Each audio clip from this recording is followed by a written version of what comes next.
Well, again, the finale's here. No Leaf game on. So we were able to watch it and review tonight. Yep. Three kind of maybe on the shorter end of runtime episodes. I think one was in the 50s and the other ones were like 46-ish. Yep. And I think a lot of us, we speculated what the heck are we going to see in this final arc, given what we had just seen before that. And Tony Gilroy, the cast, everyone had said that when this show is over, you will be ready for Rogue One. And masterful job of weaving all these pieces, and not even this arc, but all the storylines and threads going all the way back to season 1 have literally have all led up to this point. And this is a thing where, like, again, it's like depends on the type of person you are and the type of content you like to consume, because as soon as we get here, the payoff just feels so like well worth the wait, and like going through all that character development, world building, all that storytelling to get to where we are. It wasn't a quick gratification like a lot of other Star Wars projects are, but like, sign me up for this type of storytelling all day, every day. And I was thinking as I got about halfway through the second show, I felt like I needed to jump on and kind of clarify to anybody watching this, and shout out to everyone who watched the last one. It was neat to see those views go up. We are two people that love a variety of Star Wars content. None of us are old traditionalists who just live in the first three that were released. Like we are open to anywhere and everywhere the Star Wars universe takes us. I hope you don't mind me speaking on both of our behalf on this. And seeing just how different this series has been from anything really. And we might not get a series like this ever again. No, like this might be the unicorn in the Star Wars property. No, and everything from the content itself to the way they released it, the three arcs, the 3 series arcs. I mean, yeah, the time, like consistent time jumps and stuff, like everything just worked, and it was all a chance. Everything was a chance. You know what I mean? Just like some of the content was pretty mature and out there for Disney, so like. Everyone likes to hate on Kathy, but thankfully she just let Tony Gilroy just, you know what? Here's your money. Just go do it. I've said it once. I'll say it 100 times. If you're going to shit on Kathleen Kennedy, you have to be willing to give her the nod. You can't tirade and say that she ruined X series, but then completely bypass her and give Tony Gilroy all the credit. If you're gonna poo-poo, you have to give the nod when it goes well. So massive. And even if it's as simple as no hands on, because what they turned out was great. And so let's start there.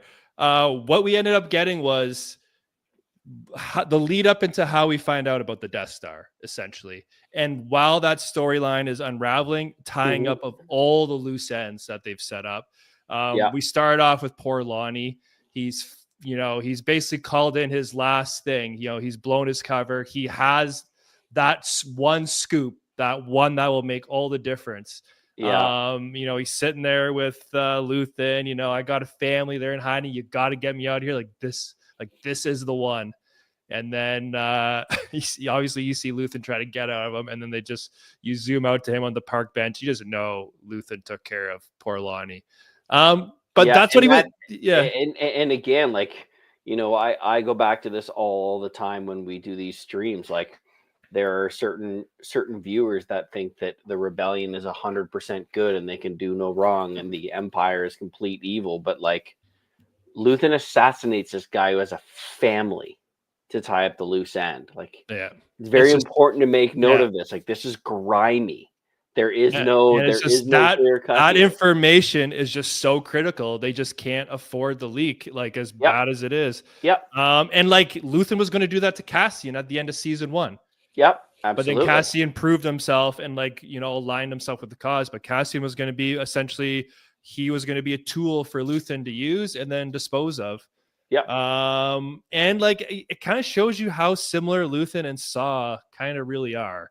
Because they too are the outcasts as far as the rebels. Because we see later on Yavin, they want nothing to do with Luthen. There's been a lot of talk about, you hear how they talk about Luthen, blah, like when Clay is talking about Cassian, I can't go to Yavin. Then you see how they're like dressing down Saw. Like they are like, yes, Saw and Luthen have been in this fight from the get-go.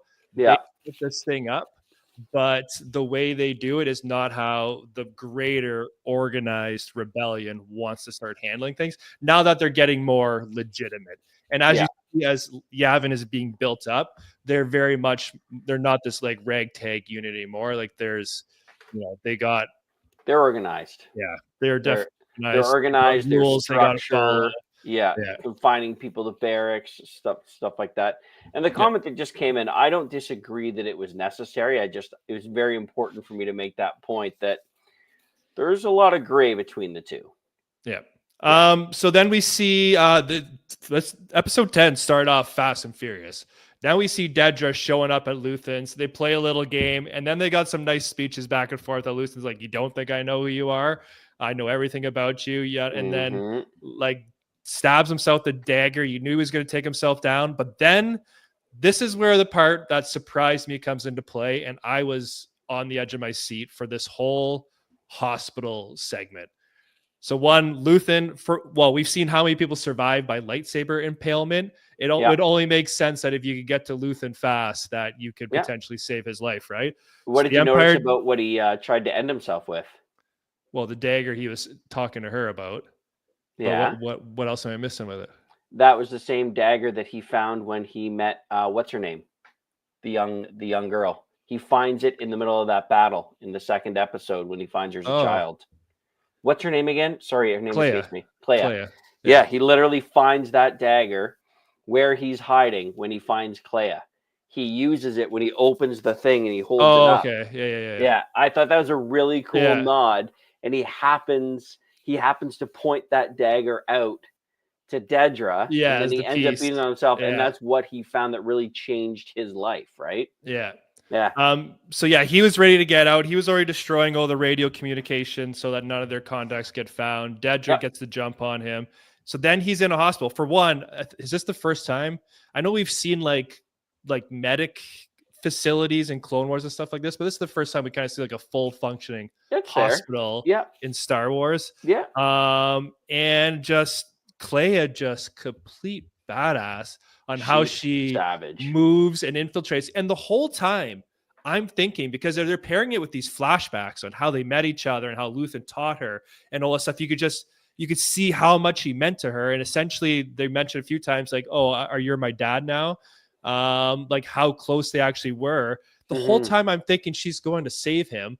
But had I been paying attention at all during this, I should have realized she's going there to make sure that information doesn't get out. She's going there. I absolutely knew she was going there to end it. Yeah. The whole time, like she's going to save him. And then once she gets, as we're getting closer, I'm like, I don't know how the hell she's getting him out of here. But yeah, she went in there and obviously had to end Luthen. I don't know if you watch with subtitles on, right? Was there anything about that flashback, that first battle thing that Luthen was he an Imperial soldier at that point? Yeah That's kind of what I took from it. So obviously he had saw some horrors of the war and realized I'm not about this, and then they've started. He said, "Make it stop." That's where the name came from, right? So then they they slowly started to do their rebellious things to the point where they're like, we got to get organized, this has to be bigger. And another hat nod to that episode, that backstory on Clea was absolutely perfect. Everything from how he found her to her bargaining to the first time that they're on that bridge and they're in that pretty place and they ruin it, like to watching the execution, like my God, it was done so well. Yeah. And I'm glad we got a backstory because people have forever been, is Luthen a Jedi? Like, was he this? Like, what was he? Right. And I'm glad they just shined some light on it. And I'm glad he was just a regular dude who was he'd seen enough and was fed up and just wanted to do something about it. That's very fitting for what his character is. So Clea is successful in her mission and she goes back to Cassian's apartment. She's held up there. She pulls out a communication device that they've had. The old Imperial radio. Yeah, so trying to get a hold of someone in Luthen's network, and Wilmon's on Yavin is blinking. He tells Cass and Melshi and K2SO, who is now fully to his normal self. Love it. Yeah, So it's like good. That's I not know the it's same so voice good. actor, correct? Yeah, Alan Tudyk. Yeah, Is it Alan Tudyk still? yeah, Oh, yeah, okay. yeah. And I know when you see K2SO, it's like, oh man, I wish maybe he was in it for more. But I get how it all fits in the timeline. Yeah, I've cleared a path. Have I Yeah. shown my value? Yeah. Yeah. So they go on their rescue mission. They think it's Luthen trying to get a hold of them, and he's activated a code, which basically means I need to get picked up, cover blown, I'm in trouble. So they again leave Yavin unauthorized and get in a lot of trouble. Fly U-Wing into Coruscant. The whole time watching, I'm like, man, this U-Wing ripping through Coruscant is so sus. But at the same time, the rebellion hasn't really been a rebellion yet. So like, you don't look like a fleet of wild. You know what I mean? Like an X-Wing could have been ripping through, and you might not even thought like it was anything out of the ordinary, right? Could have just been a personal ship at this point. Yeah. But yeah, it was kind of cool to see Cassian just one through the atmosphere and then down through the buildings, low hang, and then just parking in an apartment building. And then we get, not only was the hospital scene insanely tense, now we get the apartment rescue, which good. was, so the Imperials are on them. I love the way it's set up where they're like basically looking for clues on the radio. And literally as she's like, well, I need a signal to track. I can't track anything. And as they're actively typing in, so they get a spot on the location, and, our heroes are in tough. The only thing I would say that kind of took away a little bit from the tension was Cassian and Melshi on this mission, and both of them are in Rogue One. So the only one who was really in danger was Clea. Yeah, it's fair. Yeah, but still very well executed, and K2SO got to, be hero and was just an absolute savage. So good. Yeah, it's just so good. Those KX droids are just so over the top. It was just so much fun to see.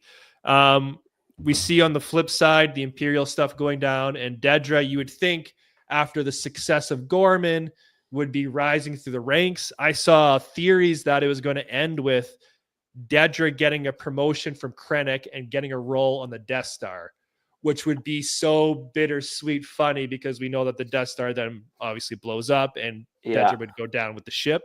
Not what happened to Dedra. No, I don't know if I like how that finished, if I'm being honest. Yeah.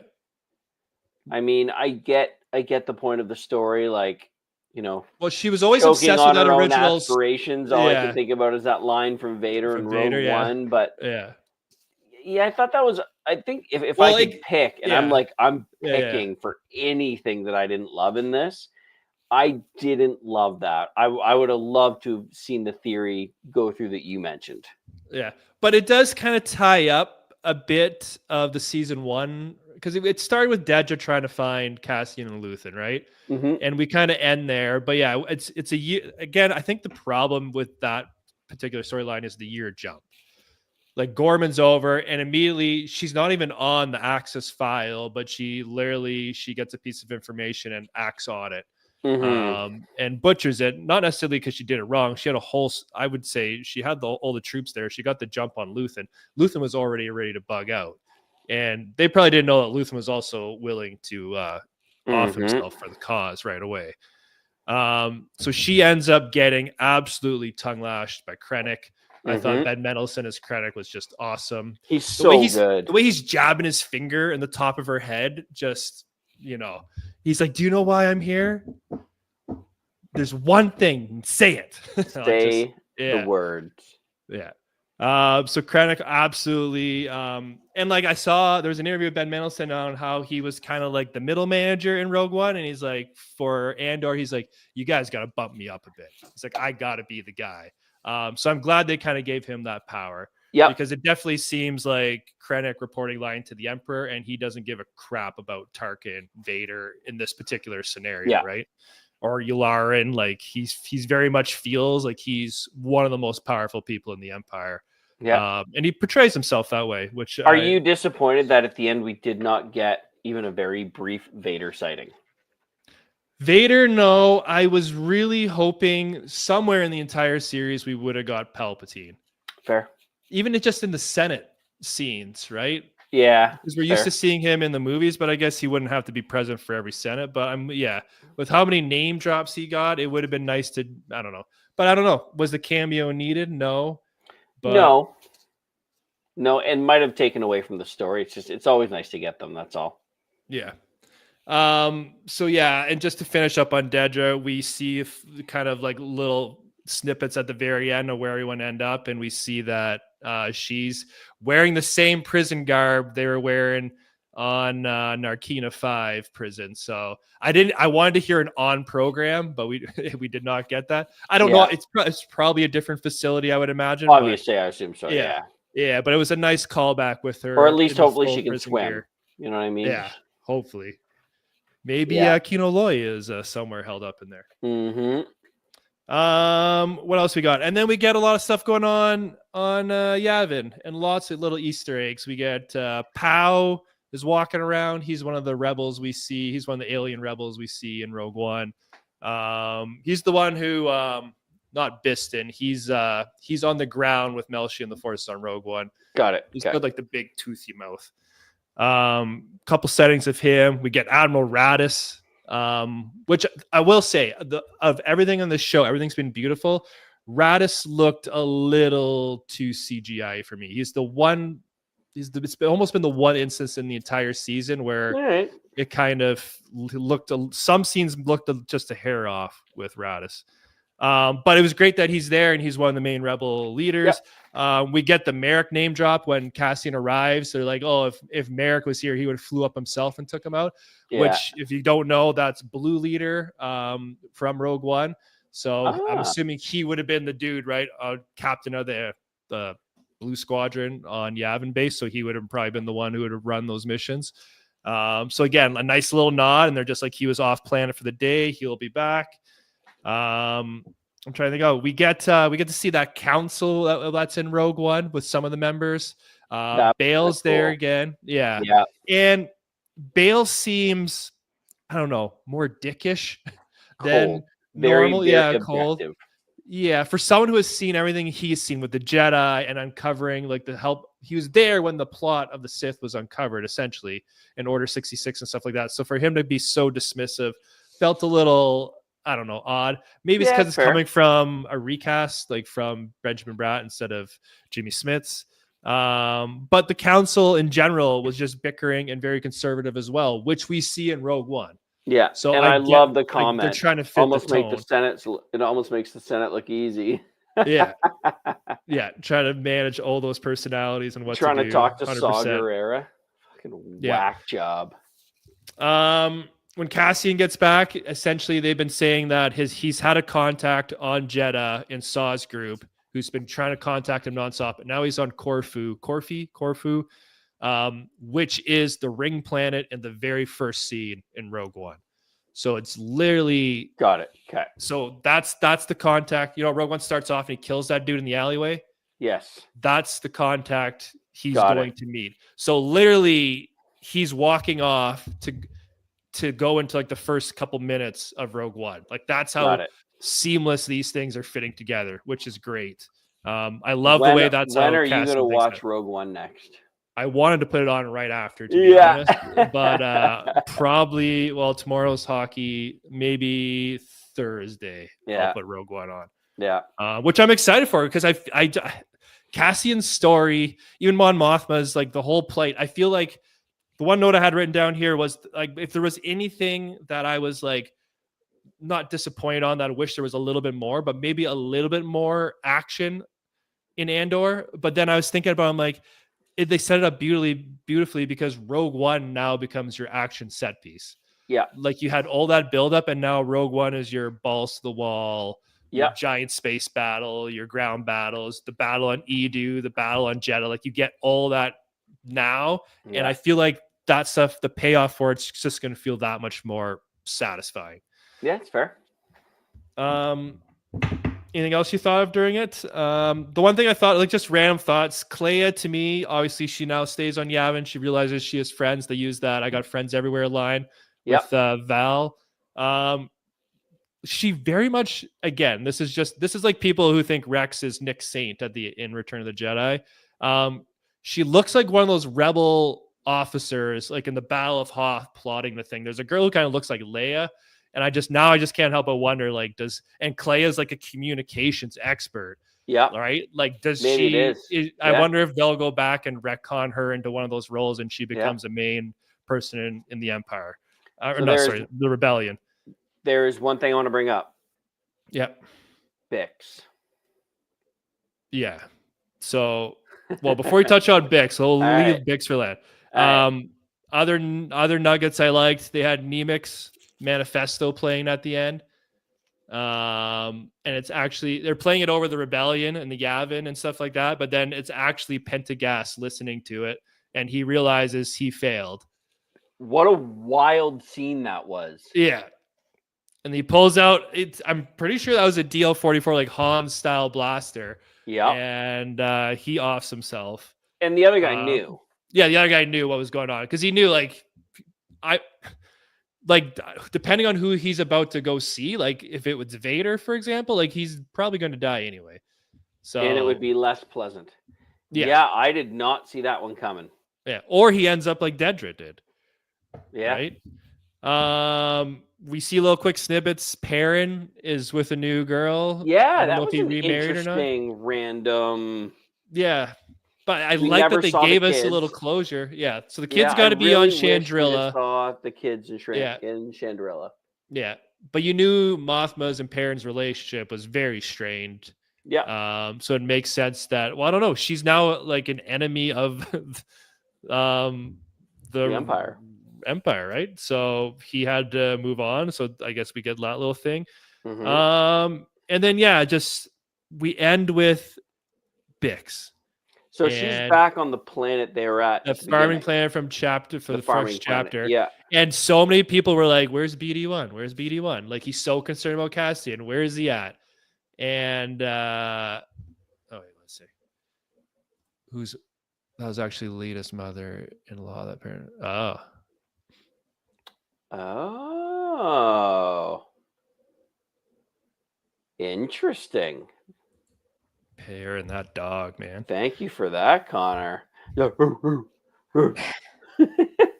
I mean, they had they had a marriage that was just as arranged too. Yeah, right? Let's be honest. None of them had any interest. He refers to Tay as her lover a couple times. I mean, yeah. And so BD1 makes his appearance, and this I was like, okay, the emotional punch in the last chapter was very high. We got through these ones. I was like, okay. I'm like, tension, great, suspense, awesome. I'm like, it didn't have that one killer emotional moment. And then we end on Bix and BD1, and she's holding the damn baby. I was like, God damn. As soon as I saw it, I'm like, I should have been able to call it, because when you look back at the last arc where she has to leave. Yeah. She obviously had just found out. Yeah. And we even talked about how we didn't really understand. We didn't really buy her leaving. Yeah, her leaving would force Cassian to stay in the rebellion. Val even says, Cassian, have you reached out to Bix? So obviously they know where she is or can get to her. And Val knows. Yeah. Guaranteed, because she's like, don't wait too long. Connor, me too, man. I was I held it together the whole thing, and then the second that scene hit, I was like, God damn it. And again, it was done so well, cinematically. The cinematography, and that was absolutely perfect. I love that they didn't embellish it. They didn't have her really say anything. Yeah, it wasn't cheesy at all. All of it was earned and completely believable and everything. And of course, she went back to the farming planet. You know what I mean? It makes sense. She loved the simplicity, right? Yeah, tying in with BD1, I can't say enough on how expertly woven all these threads came together in the end. Yeah. Yeah. And I don't think there's the only loose thread I could think of that I ever wondered about that we never really got closure on was Cassian's sister. I think that's the only one. And that was like the first 3 episodes in season 1, and then they didn't really touch on it after that. Yeah. Because she was missing, but there was never unless I missed it somewhere. Point. That was the only thing they there never was really no closure on his sister. Yeah. But there was a flashback. Was that like Cassian was dreaming? Remember in this episode when he got woken up from his dream? He was dreaming of back on that planet, and I don't know if that was his sister talking to him. Now that I'm thinking of it, yeah. But yeah, that was the only one. That was like the one storyline that was driving Cassian from the get-go that I don't think truly got a resolution. But everything else was finally woven and answered. Yeah. And the glove fit into Rogue One. Again, we'll both watch Rogue One, but I can only imagine. I love Rogue One. I can only imagine how much better it's going to be now after this season. Any final thoughts before we give this a score? The hardest part is going to be finding an issue on this score. I know it's the same thing. It's like these best six are better than the Dark Season 1. Yeah. The prison. I mean, the prison arc, maybe, but One Way Out is. Holy shit! I think I agree with you, Connor. In totality, like full in episode totality, runtime, 1-to-1, yes. 100%. The actual prison escape and Kino Loy's monologue over the mic. Again, like they're is both that perfect. the best episode and scene in the series? I don't know. I also love Marv's like her recording speech. Okay. That one got me hard when she's like talking about how people are sitting, no one's willing to say anything, and then she just ends with "fight the Empire," and then just sets off the fireworks. That one I love. But these past 6 definitely better than the heist prison arc. Their prison arc's close, but I think these last 6 were definitely, if you put all 6 together, even because they all flow within one another. Goodness, definitely some of the greatest Star Wars they've ever told. All right, let's hear it. I'm waiting to hear you. You are up first. I was 9.5 last week. Yeah. This is going to be a weird explanation. I'm probably going to say it's a 9.5 again, but I almost want to say the season in a whole is greater than those 2, if that makes any sense. Yeah, no, it makes sense. I feel that way. We keep referencing the Dune movies, right? I feel the same way about that. Yeah, like I think 9.5 this week, 9.5 last week, but I think now that you've seen the whole season come together, like I could be like a 9.7, 9.8. Like I don't know. Like I said, everything flowed together. I don't know. There's very little to critique. Yeah, I'm a 9.5 this week. I was a 9.3 last week. And I'm a solid 9.5 for the entire season. Yeah. Which is definitely the highest I think I've given any season of anything ever. It was, and I really can't nitpick it too much that I would really alter. It sounds like we're getting real picky, but you brought it up, like the question on his sister, like little, like, and I mean, like we are. And it doesn't necessarily make it. Yeah, it doesn't necessarily make it worse. It's just there's very little to be upset. And again, it has to be your style, right? Like I get there's people who don't like the slow burns. They just want quick action. They want lightsabers, and this type of stuff doesn't suit them. Whereas this format and storytelling is like I love it. Oh, it's incredibly good. Yeah. And again, like I said, it reminds me of, Dune, Blade Runner, like that type of slow burn with the immense payoff. And it'll be interesting to see what happens, because I'm like, what's next? Because I don't think Tony Gilroy will be back in Star Wars. I'm assuming he's done his tour of duty and wants to go move on to something else. But the writers on these episodes, the directors on these episodes, the crew that put together the sets, the story group in behind who just so expertly when to use, this obscure character, when does he fit in this moment? Like everything from the ships they're using, the technology, like all of that was so expertly crafted. Like that overall crew itself Disney would be so stupid not to like give them another project to work on. Yeah. Like, mind you, I don't know, like you were not going to have Tony Gilroy as a showrunner and the vision behind it, but like this crew knows what they're doing, and I'm assuming they could find someone of that ilk to maybe take a shot on something else. So yeah. But it'll be interesting to see. I'd love to see what the ratings are after, you know, the word gets out, it spreads, people are saying it's good. If people start picking it up and watching it, it'd be interesting to see how it does compared to, like, you know, Ahsoka season 1 or The Bad Batch or Mando, right? Like where it stands as far as ratings and viewership, because that's really what's going to tell whether or not they pursue this style of show again. Yeah, I mean, Mando is more entertaining. Andor is a better show. Yeah, no doubt. It's the best way I can describe it. I mean, yeah, like wonderfully entertaining, and you're captivated by Grogu and all of that stuff. But Andor was a better executed show. It was a better show. It was a better story. Yeah, I fully expect Andor to be nominated for an Emmy for some sort of either best show, best drama, best actor, best supporting actor. Yeah, like whatever it may be. Yeah. There's no, like, it's just that good. It crosses the Star Wars barrier just solid, regardless, even if it wasn't in Star Wars. But yeah, just absolutely masterful. But yeah, I think that'll wrap it up for us. But let us know in the comments what you thought and what score you'd give Andor season 2. And we'll see you the next time we go live. Peace out, everyone.